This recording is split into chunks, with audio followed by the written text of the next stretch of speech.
नमस्कार दोस्तों। राहुल गांधी ने आज जम्मू कश्मीर में नरेंद्र मोदी की कलाई खोल के रखी। राहुल गांधी ने आज वो सच बताया कि जिस कारण से इस देश में बेरोजगारी है, इस देश में महंगाई है और यह देश तमाम तरह के संकटों से जूझ रहा है। देश चंद लोगों के हाथों में खेल रहा है और आप दिन प्रतिदिन समस्याओं से घिरते जा रहे हैं। कभी टैक्स के जाल में घिर रहे हैं तो कभी सरकारी तंत्र में, कभी भ्रष्टाचार में तो कभी किसी और चीज। मैं राहुल गांधी की बात से ही शुरू करता हूं। राहुल गांधी ने कहा कि आज देश की स्थिति क्या है, देश की जो इंडस्ट्री है, उद्योग है, वो टैक्स की मार से जूझ रहे हैं। वो टैक्स क्या है? वो है अडानी टैक्स। वो अडानी टैक्स जो आप एयरपोर्ट पे जाएंगे तो अडानी टैक्स, पोर्ट पर जाएंगे तो अडानी टैक्स, सड़क पर चलेंगे तो अडानी टैक्स, अनाज की मंडी में जाएंगे तो अडानी टैक्स, सेना के हथियार खरीदे जाएंगे तो अडानी टैक्स, ड्रोन खरीदे जाएंगे तो अडानी टैक्स, और कारतूस आएंगी, दूसरी और चीजें आएंगी तो अडानी टैक्स। तो ये टैक्स, अडानी टैक्स, इन टैक्स से हो क्या रहा है? ये टैक्स जा रहे हैं सीधे सीधे नरेंद्र मोदी के भ्रष्टाचार मॉडल, और इस मॉडल का नतीजा है कि इस देश का एमएसएमई उद्योग खत्म हो गया। जो मेक इन इंडिया कहते थे, उस मेक इन इंडिया का फ्रॉड भी पकड़ा जाता है। और जो होता है उसको भी जानना जरूरी है। हुआ क्या है? नरेंद्र मोदी सरकार ने देश का कैसे बंटाधार किया है, इसको समझने की जरूरत है। जो कांग्रेस की सरकार हुआ करती थी, मनमोहन सिंह की सरकार, उसमें जो ग्रोथ रेट था मैन्युफैक्चरिंग सेक्टर का, वो करीब 8% था, 7.85%।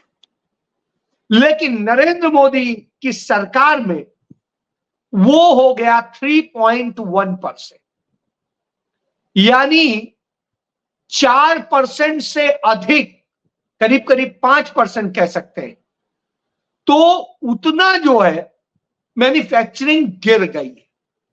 जब मैन्युफैक्चरिंग नहीं होगी तो रोजगार घटेंगे, तमाम तरह से और संकट आएंगे, और वो सब संकट आ रहे हैं।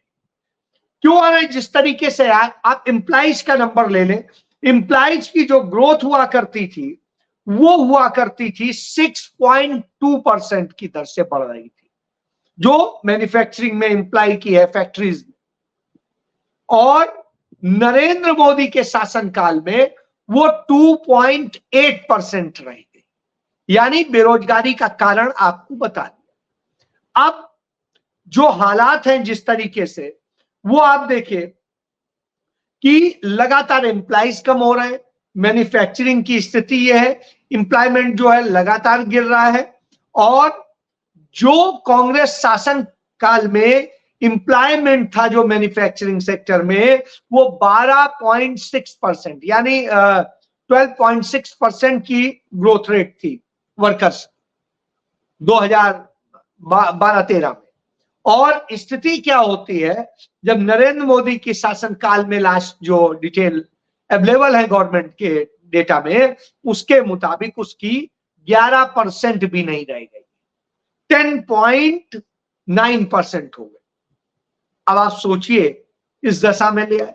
इसके बाद में जो शेयर था मैन्युफैक्चरिंग इन इंडिया में, जो जीडीपी का शेयर था, वो उस समय शेयर था 15.5%, और जो 15.5% था आज वो भी गिर के बिल्कुल गर्त में पहुंच गया है। इसी तरीके से जो बाकी और तमाम सारी चीजें हैं उनमें हुआ है। और इसमें जो सबसे बड़ी चीज, एससी, एसटी, ओबीसी, इनके जो एम्प्लॉयमेंट की स्थिति थी वो बहुत बुरी तरीके से गिरी। और SC ST OBC की जब हम बात करते हैं, क्योंकि नरेंद्र मोदी रोज रोज यही कहते हैं कि कांग्रेस आरक्षण के खिलाफ थी, कांग्रेस आपको आरक्षण नहीं मिलने देती, ये तो अच्छा है कि बाबा साहब भीमराव अंबेडकर थे तो आपको मिल गया, नहीं तो नहीं मिलता। कांग्रेस सदैव ये खिलाफ रही है, मैं वो भी बताता हूं। तो वह बता दूं कि सिर्फ इतने में 1 साल की बात कर रहा हूं, जो 2022-23 में 1,30,000 पद नरेंद्र मोदी खा गए, सिर्फ 2022 और 23 के बीच का जो फाइनेंशियल सेशन था, क्योंकि अभी जो बाकी है उसका आएगा डिटेल। तो आज यह अवेलेबल कि 1 साल में 1.25 लाख से अधिक पद SC ST के नरेंद्र मोदी खा जाते, यह स्थिति। और ये सारे डेटा जो है गवर्नमेंट के हैं और उसके आधार पर कह रहा हूं, ओवरऑल जो ग्रोथ थी कॉन्ट्रेक्चुअल एम्प्लॉइज की हिंदुस्तान में, जो संविदा की स्थिति है और उनको लेकर के था, तो नरेंद्र मोदी के शासनकाल में संविदा पर नौकरियां 40% की दर पे आ गई, जो कांग्रेस के समय में सिर्फ 5% थी, बाकी पक्के एम्प्लॉय होते। यानी कांग्रेस के समय में संविदा पे 5% होते थे और नरेंद्र मोदी के शासनकाल में उनकी दर 40% के उससे बढ़ रही। अब आप समझ सकते हैं कि कुछ साल और रह गए तो ये सारी चीजें खत्म कर देंगे और आपकी जिंदगी को खतरे में डाल देंगे। तो यह नरेंद्र मोदी का मॉडल है, और जब यह मॉडल होता है तो निश्चित रूप से बात करना बनता है। इसीलिए राहुल गांधी कहते हैं ये असल में सरकार आपकी नहीं है, ये अडानी अंबानी की सरकार। और जो ये अडानी टैक्स है, ये टैक्स हिमाचल में चले जाइए तो वहां के सेब को खा गए हैं। इसी तरीके से यदि बात करेंगे जम्मू कश्मीर के सेब को खा गए हैं। तो जो आपकी कृषि उपज भी होगी, आपकी बागवानी होगी, उस पर भी इन्होंने कब्जा किया। तो वही बात राहुल गांधी समझाने की कोशिश करते हैं। बहरहाल राहुल गांधी करीब आज 300 प्रोफेशनल से मिले, जो फैक्ट्री चलाते हैं, कहीं कोई और बिजनेस करते हैं, कुछ करते हैं, और उनसे बात कर रहे हैं। और जब जम्मू कश्मीर में उनसे बात कर रहे थे तो पता चला कि किस तरीके से उनके साथ धोखा किया गया। और क्यों धोखा किया गया है? क्योंकि धंधे, जमीन, सब कुछ अडानी अंबानी जैसे लोगों को सौंपनी थी, इसलिए उन लोगों के कारोबार को बर्बाद कर दिया। उन्हें पहले तो बोला कि आपको सब्सिडी मिलेगी, ये मिलेगा, वो मिलेगा, और बाद में कुछ नहीं मिला। तो राहुल गांधी ने उसका भी जिक्र किया। बहरहाल ये जब इस तरह की बात होती है कि कैसे क्या होता है कि जब राहुल गांधी 300 से ऊपर जो है अधिक बिजनेसमैन और इंडस्ट्रियलिस्ट से, ओनर से, प्रोफेशनल से मिले, तो तमाम बातें समझ में आई और राहुल गांधी ने उसके मुताबिक सोचा। ये तो एक चीज। नरेंद्र मोदी, जैसा मैंने पहले बताया, झूठ बोलने में माहिर है, ये मुझे किसी को बताने की जरूरत नहीं। कहीं पर भी कुछ भी बोल देंगे। जैसे बोला मैं मुख्यमंत्री बना तो भारत में सबसे ज्यादा समय तक मुख्यमंत्री रहा, जबकि मैंने कल ही बताया था आपको उनसे बहुत ज्यादा कई लोग रहे थे। इसके अलावा इसी तरीके से वो और भी झूठ बोला करते हैं। किसानों को लेके आज हरियाणा में झूठ बोल रहे थे कि किसानों के लिए हमने ये किया, किसानों की पूरी उपज को MSP पर हमने खरीद करी, और न जाने क्या क्या उन्होंने गिनाया। साहब, किसान क्यों बैठा है धरने, प्रदर्शन और मरने के लिए? क्योंकि आपने उसके लिए कुछ किया ही नहीं। असल में उसके साथ आपने धोखा किया है। स्वामीनाथन आयोग के मुताबिक MSP लागू करने की ही तो मांग है, सबसे बड़ी मांग वही, और किसान उसी बात को लेकर नाराज। तो लेकिन नरेंद्र मोदी की झूठ बोलने की आदत। अब जिनके विरोध करता था किसान, उन 3 काले कानूनों को, जो कृषि कानून थे, कथित रूप से सुधार कानून थे मोदी के, उनका विरोध हुआ, जिनके चक्कर में 750 किसान मर गया और वो 11 महीने बैठा रहा दिल्ली के बॉर्डर पर। उसके पहले 2 महीना बैठा रहा पंजाब हरियाणा के इलाकों में, सब वही किसान के। आपकी सांसद कंगना रनौत, नरेंद्र मोदी की चहेती सांसद कंगना रनौत बयान देती है, और जिस तरीके के बयान देती है निश्चित रूप से वो दुखद है। उनके बयान संकट पैदा कर, वो कहती हैं फिर से वही कानून लाए जाएंगे और सब कुछ किया जाएगा, तो ये सब कहती हैं। हालांकि आज उन्होंने कहा कि नहीं, मैं इसके लिए माफी मांगती हूं, मेरे से गलती हो गई। तो आखिर सावरकर का परिवार है तो माफी वीर ये सब है, माफी मांगेंगे और फिर वही गुनाह करेंगे जो ये करते हैं, अपराध करेंगे, मुखबिरी करेंगे और सारे काम करेंगे। तो इसलिए कोई वो नहीं।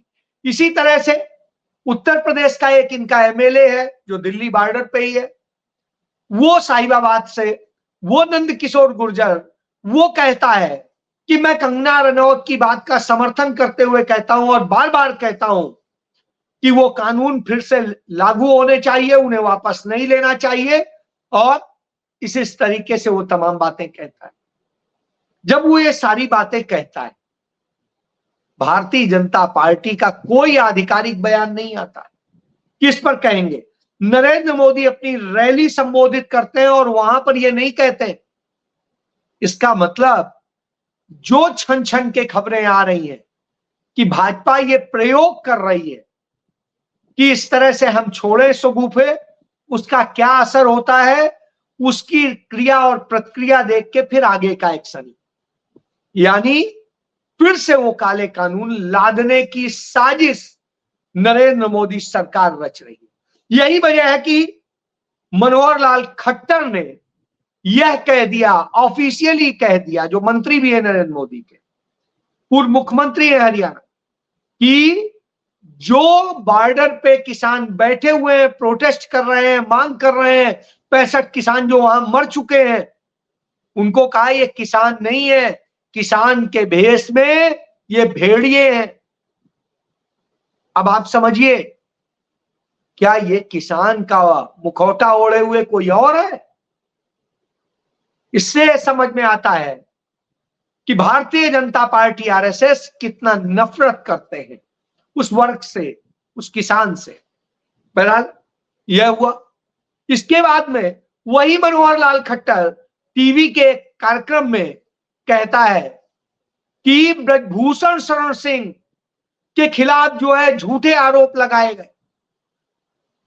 साहब, दिल्ली पुलिस ने ही चार्जशीट की थी, दिल्ली पुलिस ने ही इसकी इंक्वायरी की, जांच की, फिर यह कैसे कहा जा सकता है कि ये फर्जी है? इसका मतलब है आप जानबूझ के यह ड्रामा कर रहे हो और उसे, जो लड़की है, जो विक्टिम्स है, उन्हें आप डराने की कोशिश कर रहे हैं। यह आपकी साजिश। बहरहाल साजिशें चलती रहेंगी, होती रहेंगी, इनसे आप कुछ नहीं कह सकते। नरेंद्र मोदी का मानसिक संतुलन खो गया है, इससे भी हम इनकार नहीं कर सकते, क्योंकि उनके पास कुछ अपना बताने को नहीं। आज इतने सालों बाद में सत्ता संभालने के बाद भी वो अपनी बात की शुरुआत वहीं से करते हैं कि कांग्रेस का शाही परिवार सबसे भ्रष्ट परिवार है, और जब हाईकमान ही भ्रष्ट होता है तो पूरी पार्टी का खुला लाइसेंस मिल जाता है। जहां सोनीपत में यह भाषण दे रहे थे, वहीं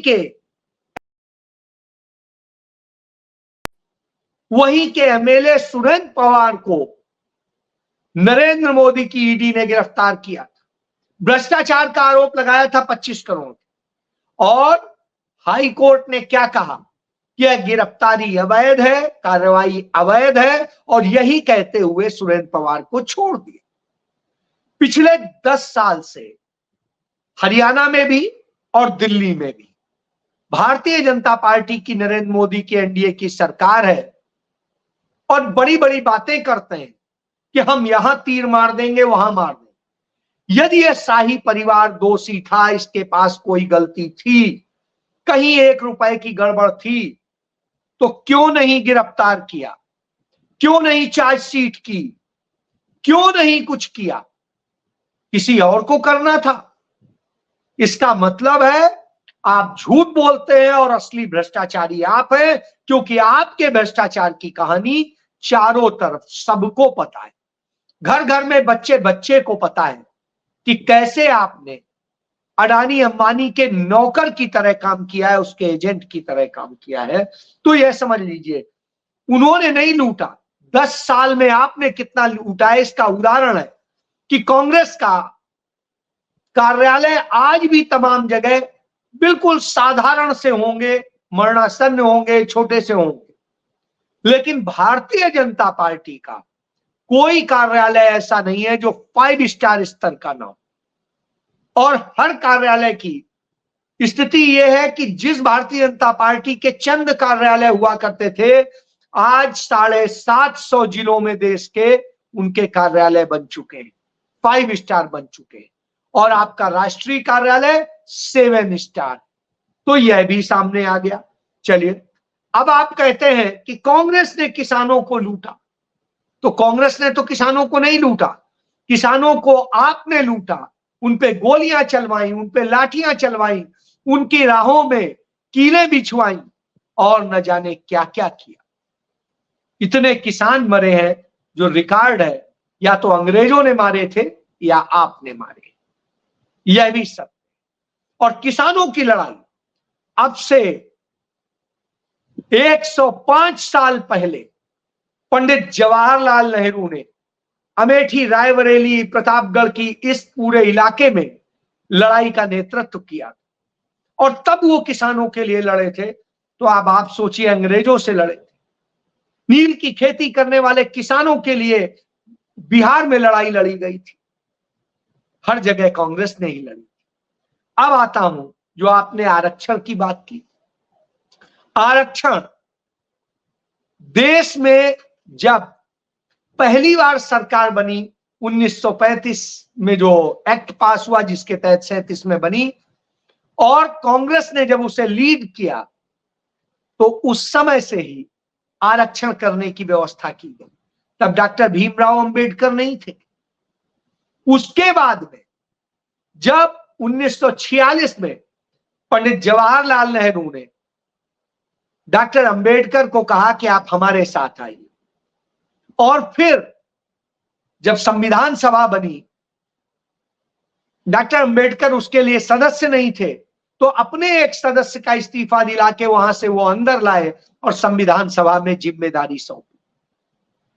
जिसके बाद में, उसके पहले जब संविधान सभा के सदस्य नहीं थे डॉक्टर अंबेडकर, तब पंडित जवाहरलाल नेहरू ने कहा था कि दलितों, पिछड़ों, आदिवासियों, वंचितों को विशेष संरक्षण दिए जाने की व्यवस्था संविधान में होनी चाहिए। यानी उनके लिए पहले ही उन्होंने कह दिया। चलिए, डॉक्टर अंबेडकर ने संविधान बनाया। यदि पंडित नेहरू नहीं चाहते तो क्या वह क्लॉज हो सकते थे? नहीं हो सकते थे, क्योंकि आप भी प्रधानमंत्री, आपको पता होना चाहिए कि मंत्रिपरिषद की अध्यक्षता प्रधानमंत्री करता है, और यदि प्रधानमंत्री कोई चीज नकार दे तो वह पास नहीं हो सकती। तो इसका मतलब है कि पंडित नेहरू चाहते थे, तभी यह सब कुछ हुआ। यानी आपके हर झूठ पकड़े जाते हैं। आप झूठ बोलते हो, जब महिला सम्मान की बात बोलते हो तो शुरुआत कर देते। महिला सम्मान आपने भी तोड़ा था, जिसका एफिडेविट आज भी सुप्रीम कोर्ट में मौजूद है कि आपने उस महिला के साथ क्या क्या किया। बहरहाल, उस पर आज बात नहीं करूंगा। बात करूंगा आपके गुजरात मॉडल की, जहां पर स्कूलों के अंदर छोटी छोटी लड़कियों का यौन शोषण किया जा रहा है, और यौन शोषक कोई और नहीं, भारतीय जनता पार्टी के पदाधिकारी हैं, उनके कार्यकर्ता हैं, उनके लोग हैं। और यही वजह है कि पिछले चंद दिनों में 1 दर्जन स्कूलों में इस तरह की घटनाएं हुई। इसके पहले महाराष्ट्र में बदलापुर में इसी तरह एक घटना हुई, मुख्य अभियुक्त आज तक नहीं पकड़ा गया और जो सहयोगी पकड़ा गया था, जो सबूत दे सकता था, उसको आपने फर्जी इनकाउंटर में मार दिया। इसी तरीके से तमाम बलात्कारी जहां जहां पकड़े जा रहे हैं, आप ही के लोग हैं। तो इसका मतलब है महिला भी सुरक्षित आपसे है। वो शिक्षा क्या ग्रहण करेगी जब स्कूलों में ही ये सब हो रहा है। तो इसीलिए राहुल गांधी कहते हैं कि आपने सब कुछ करप्ट कर दिया है और करप्शन मॉडल ही गुजरात मॉडल है, जो अडानी मॉडल। जय